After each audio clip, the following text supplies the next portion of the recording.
Boom, we are live, ladies and gentlemen, boys and girls. Welcome to the Nolan Hawkeye Anthony YouTube channel. And I thank all of you guys for being here, wherever you may be. And of course, however you may be listening. We're back at it, the Big Ten Whip Around show. I was actually, I believe, wrong on the weeks. I had it as I think I was a week ahead because the way I was viewing it is, I was viewing it from the standpoint of the Iowa Hawkeyes. I think we are in week 5 of college football because Iowa did not play week 1. So I'm actually a week behind. I believe this would be the Big Ten week 5 whip around show. And of course, the new part of it that I will be incorporating is a review of the top 25 games as well, and giving my 2 cents on it. And without further ado, let's get into this. By the way, guys, if you guys are not subscribed, hit that subscribe button, like, comment, share. You guys know the drill. Pretty uneventful Big Ten week. There's not a ton to get to. This is going to be a pretty quick show. There were quite a few teams who had bye weeks. And not a ton of movement. Okay. So this is week 5. So no, that would have been week 4. I was correct. That would have been, let's see here. Why is it here? Let's do this. Let's see if I'm right. Week 4, week 5. Yes. No. Yes, it would have been week 5. There it is. Let's get some of the scores up. But pretty uneventful week here. Nothing crazy. I think the Iowa-Michigan State game was probably the best game of the weekend. And I don't love it. I wish Iowa had done a better job of making it a not close game. And it's just crazy. It's absolutely crazy how Iowa can win football games by double digits and get completely outgained in the football game. I mean, we've seen this time and time again. I mean, we're not talking like a 2-point victory, a last-second victory, which of course does happen. We're talking multiple times where the Iowa Hawkeyes win by double digits. The entire game has been close, but Iowa at the end is just able to make that 1 or 2 more plays that makes it a 10-point, and they get outgained. They get it. It's remarkable. It's absolutely crazy. I've never seen anything like it. I'm just fixing the gain on my mic, guys. So sorry if it went up a little bit. Hopefully that is better. Let me turn it up slightly here. So we had Penn State absolutely shellacked Northwestern. By the way, if you guys didn't see it, Pat Fitzgerald was actually at the Iowa versus Michigan State game. Now, I'm not surprised to see that because, Kirk Ferentz is a coach's coach. He's well connected. Pat Fitzgerald seems right up Kirk Ferentz's alley. Kirk Ferentz seems right up Pat Fitzgerald's alley. A lot of people were asking me, why is he at the game? Why is he at the game? What was he doing there? I don't know, guys. I really don't know.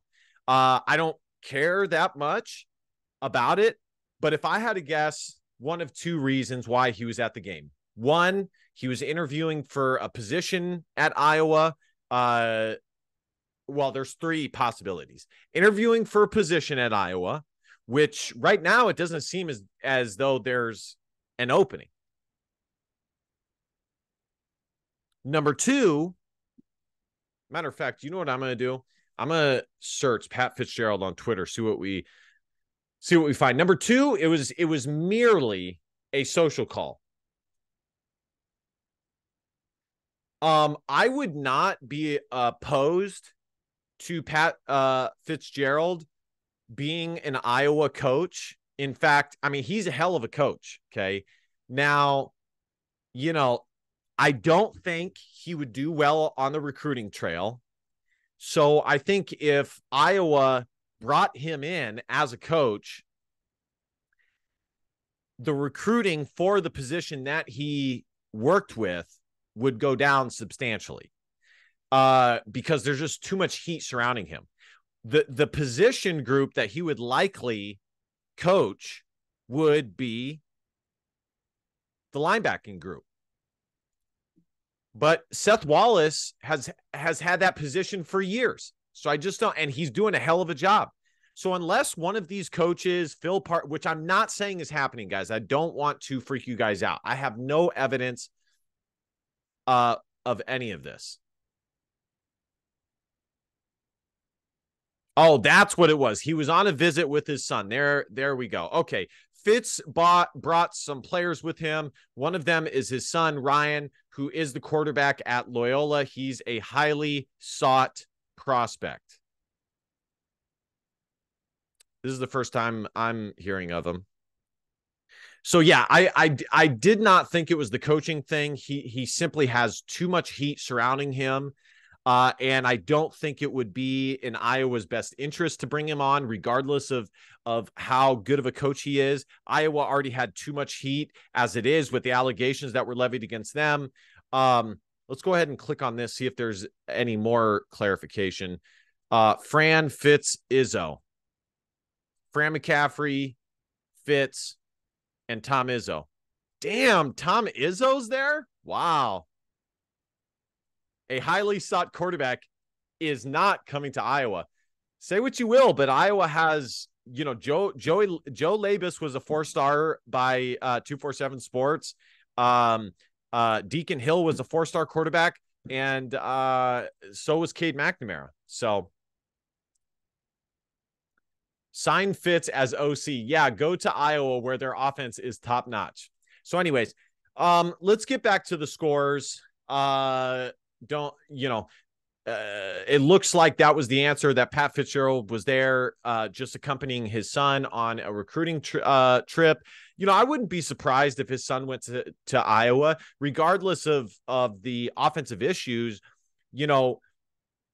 Players of former football players or former coaches tend to like going to schools like Iowa because they know that they're going to be coached hard and coached well. So even if the offense is abysmal and terrible, they look at it and go, well, I know I'm going to get good coaching. Hence Cade McNamara.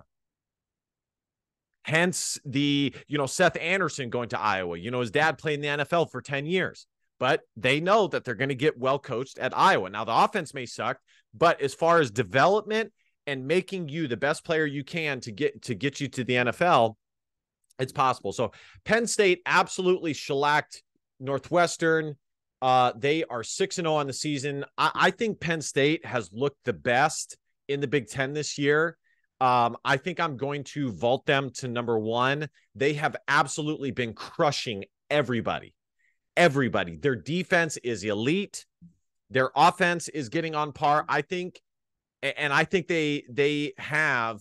I don't know if Drew Aller is the best quarterback in the Big Ten just yet, but he certainly is up there enough to propel this Penn State team forward on top of the run game and the amazing defense that they have.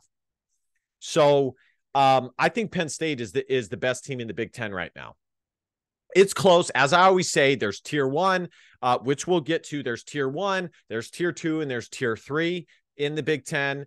But anyways, Minnesota got a bounce back victory over Louisiana, 35-24.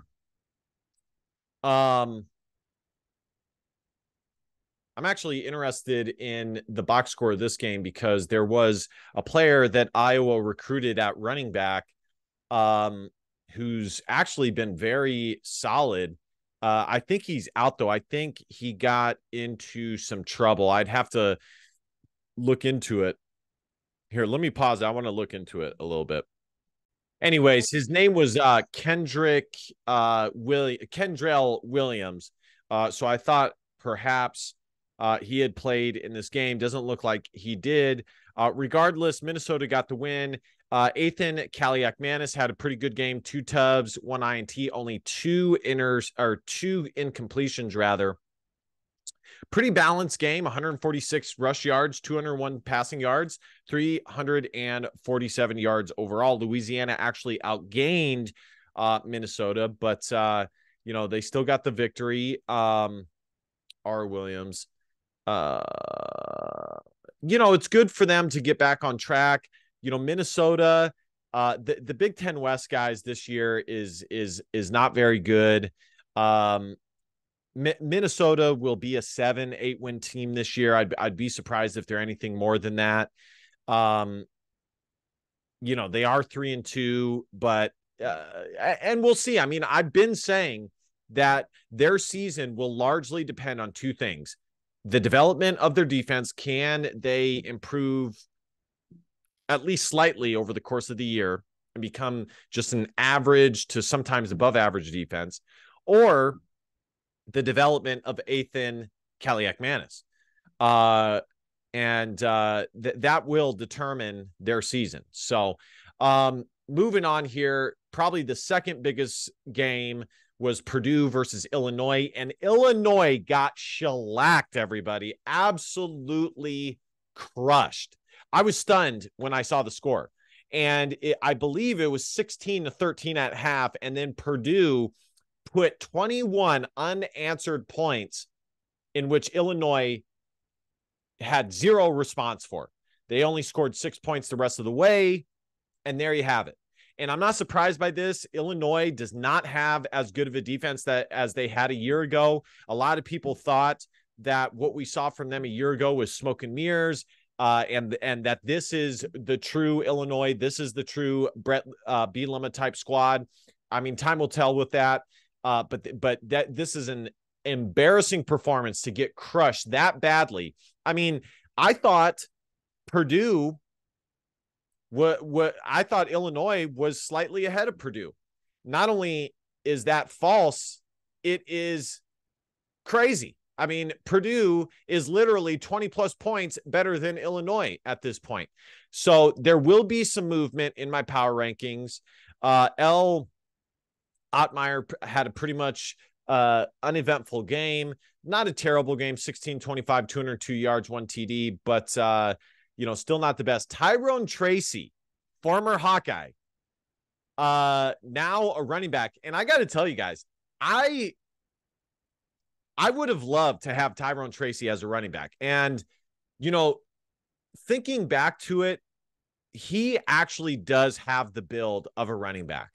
He had spurts of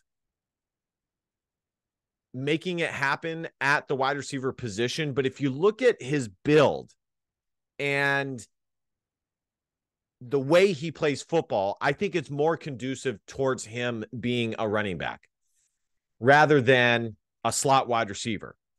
And I would love to have him as an option at the running back position this year. I mean, I just would. Can you imagine having Tyrone Tracy, LeSean Williams, and Caleb Johnson and Josiah Patterson? I mean, I'm good with the stable of guys that we have, but, good for him. Good for him. 21 attempts, 112 yards, 1 TD. I'm definitely going to, let's see what he has on the season thus far. He's probably doing better than all of the, he has 288 yards rushing. Guaranteed that is more than any of the Iowa Hawkeye running backs. No, I think LeSean Williams. Yep, LeSean Williams, 211. So he would actually be the leading running back on the Iowa Hawkeye roster right now. That's crazy, man. Wow. Good for him, though. Good for him. Looks like Purdue was able to take 2 former Iowa Hawkeye offense players and turn them into successes. It's just brutal, guys. It is. I mean, how many more times do you guys need to see that? Because there's a lot of Iowa fans that say, well, Iowa doesn't have any guys. They don't have any talent. They don't have any athleticism. What are you talking about? Charlie Jones goes to Purdue, is the leading receiver in all college football, ends up being a top 4-round NFL draft pick, and now is in the NFL. Tyrone Tracy, now at the running back position. Didn't quite work out at wide receiver. Now he's the running back, and he would be the current leading running back on this Iowa Hawkeye roster. I mean, come on. Moving on here, Indiana played Maryland. Maryland shellacked Indiana. Pretty uneventful game. It was over from the get-go. Is Maryland? Question mark? I mean, that's pretty much, part of me sees that they're 5-0, and I'm like, Maryland? Question mark? Are they a top 20 type team? They do have Ohio State coming up, but there's a reason why Maryland is 5-0 and is not ranked, guys, because they haven't played anybody. It's hard for me to get too over the moon about them. They haven't played anybody, guys. They played Indiana, who sucks. They played Towson, Charlotte, Virginia sucks. Now, they did beat Michigan State better than Iowa beat them, and they beat them on the road. But, I mean, come on. So I think you guys will see in my tiers of the Big Ten how this all shakes out. And I think you guys are going to agree with it, because it's starting to become more and more clear at this point what the tiers of the Big Ten are. What more can I say? So I'm actually going to do this here. So we're going to do this. Big Ten power rankings / tiers. So tier 1. So we'll get back to that. I will do it as I go along. But like I said, I mean, it's pretty straightforward. I think you guys all know what it's going to be. Michigan absolutely crushed Nebraska. Nebraska is still, they're still struggling. And I think Nebraska this year will be lucky to win 6 games. Hell, I wouldn't be surprised if they win less than 5. They are still far away from being a contender of any sort. Matt Rhule, although he does have at least some coaching experience, the Big Ten is a different ballgame. And, you look at Matt Rhule and you're like, has he really been that successful anywhere? I mean, the other thing is, as I've been saying, and I knew that they were going to change quarterbacks because Sims just was not getting it done, but equally, it looks like the other guy is not getting it done. What Nebraska's Matt Rhule said about Michigan football after the game. Nebraska football, Matt Rhule explains long rebuilding road for Huskers after Michigan blowout. Let's look at his head coaching career. I mean, I haven't really looked at it, to be honest, but I'm curious. Let's see. 10-4, 10-3 at Temple. Not bad. 2015, 2016. Baylor.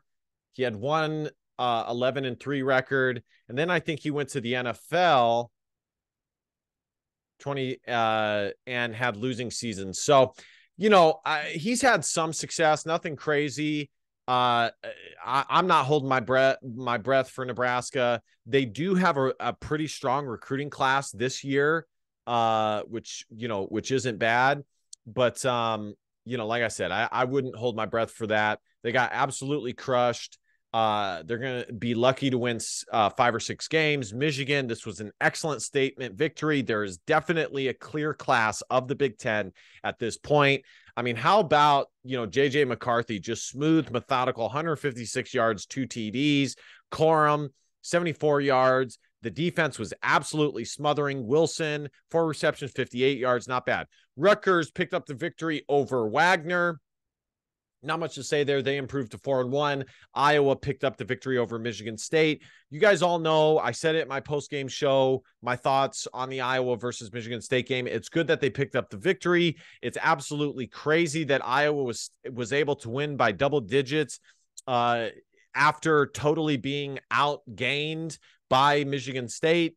But the bottom line is Iowa still has two major things that they have to work on. I mean, they have several things, wide receiver incorporation, which they did do better. I actually liked Deacon Hill's performance, and I'm actually looking forward to the game next week against Purdue with Deacon Hill under center. Honestly, I really am, because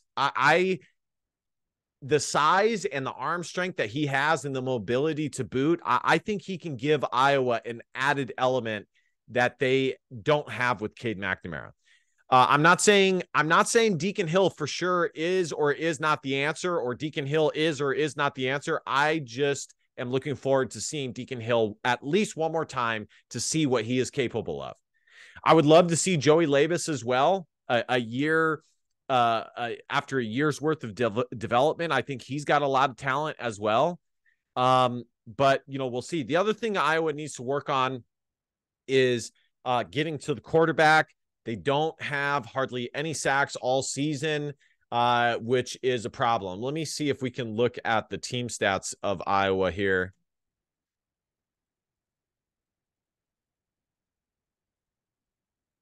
Yeah, we can.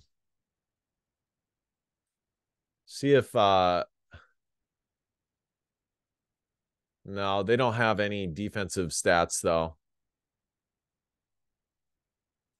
Well, all we have to do is this. Just go here. So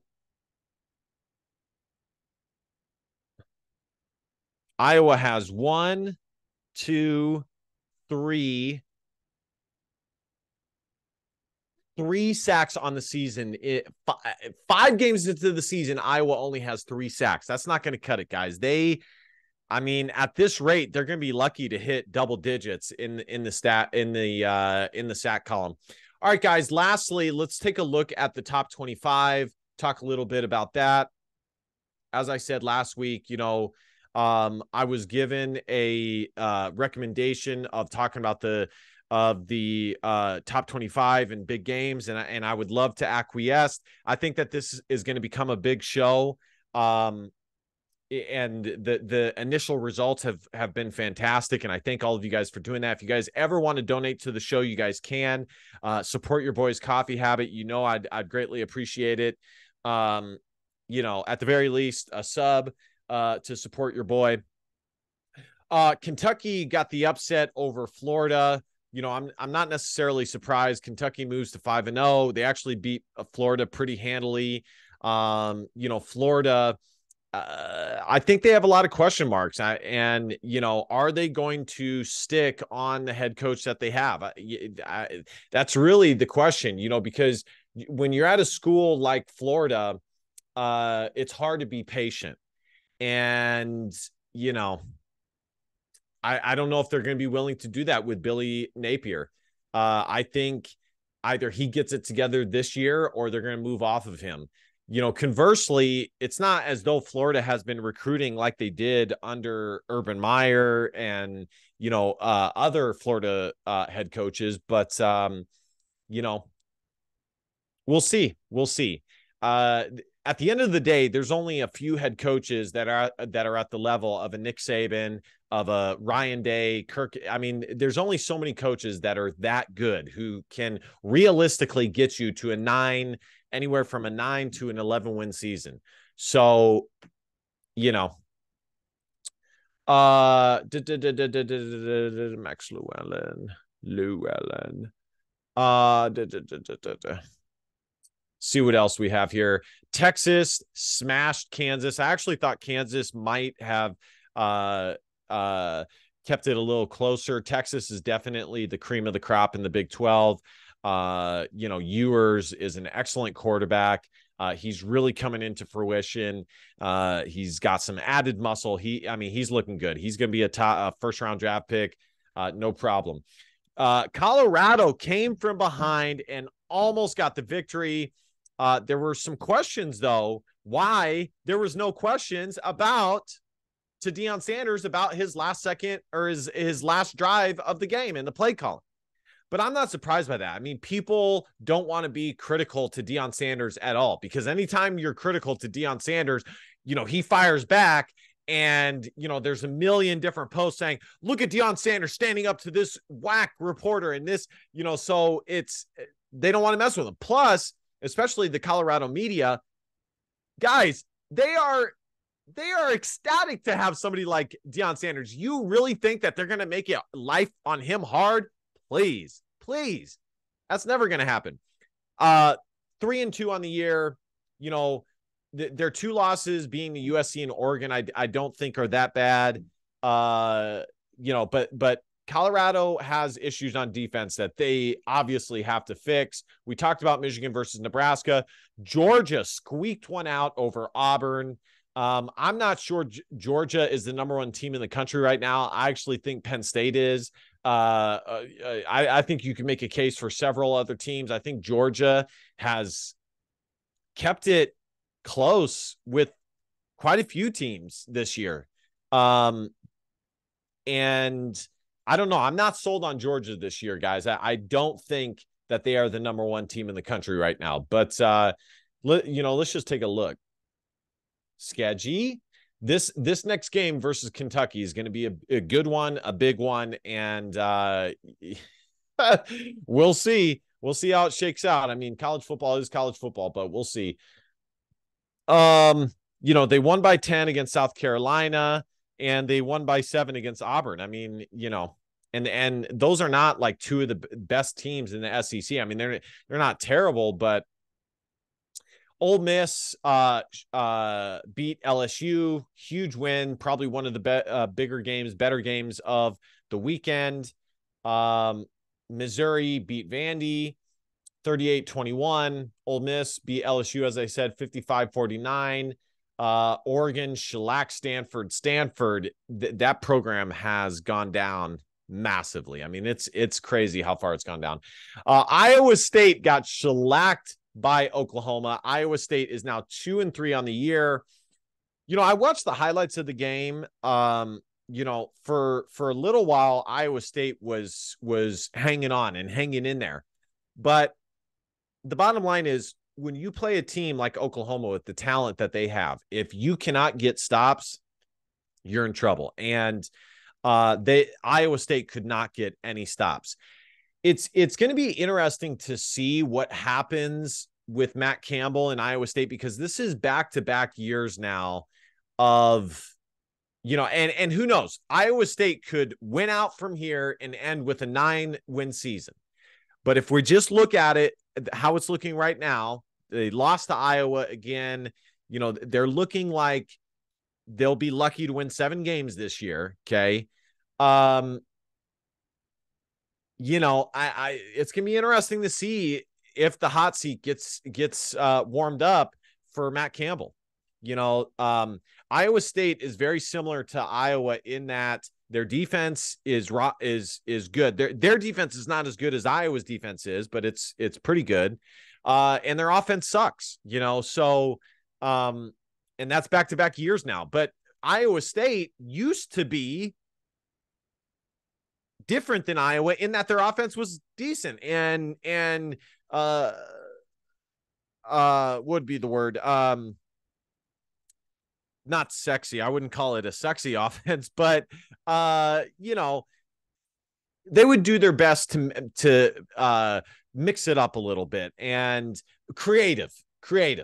But the past 2 years, the offense just hasn't been there. And it's very interesting to think about Iowa State and ask yourself, how much can you attribute to Brock Purdy, who is now in the NFL doing great things, versus Matt Campbell, right? And I think that's the real question that Iowa State fans need to ask themselves is, was it Brock Purdy or was it Matt Campbell? So you look at their schedule, TCU, that's a must win for Iowa State. I don't think they're going to win that game, but it's a must win. Cincinnati, another must win. I could see that one going either way. They should be able to beat Baylor. I think right now they probably lose to Kansas. They'll probably lose to BYU. They'll definitely lose to Texas. I mean, if I'm looking at their schedule, I'm seeing maybe,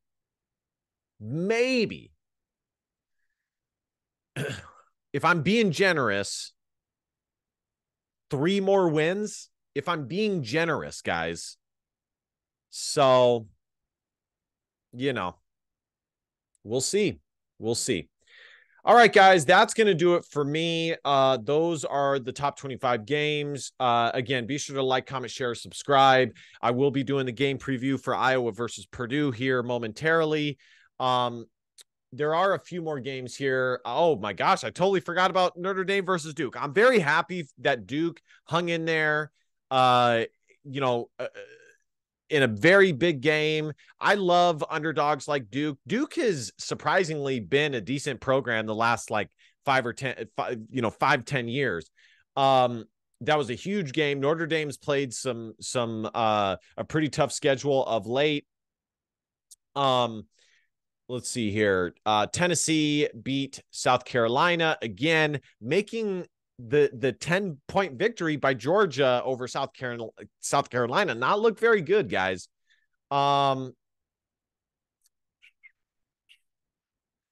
Let's see. Washington squeaked out a victory over Arizona. Alabama smacked Mississippi State. Looks like Alabama's getting back on track. Utah State lost to Oregon State by 14, 21-7. Fresno State beat Nevada 27-9. All right, guys, my final tiers of the Big Ten, I forgot to do this. Tier 1 is Penn State, Ohio State, and this is in order, and Michigan. Okay. Tier 2 is in order. It's hard for me to put Maryland because they haven't played anybody.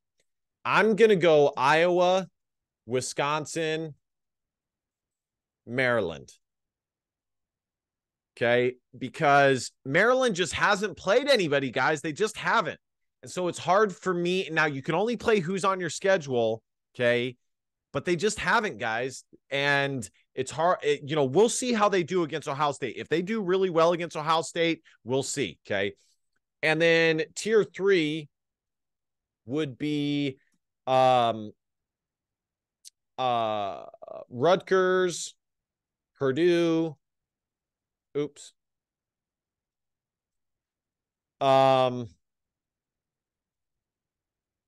Minnesota. And then tier 4 would be, I'll go with Illinois,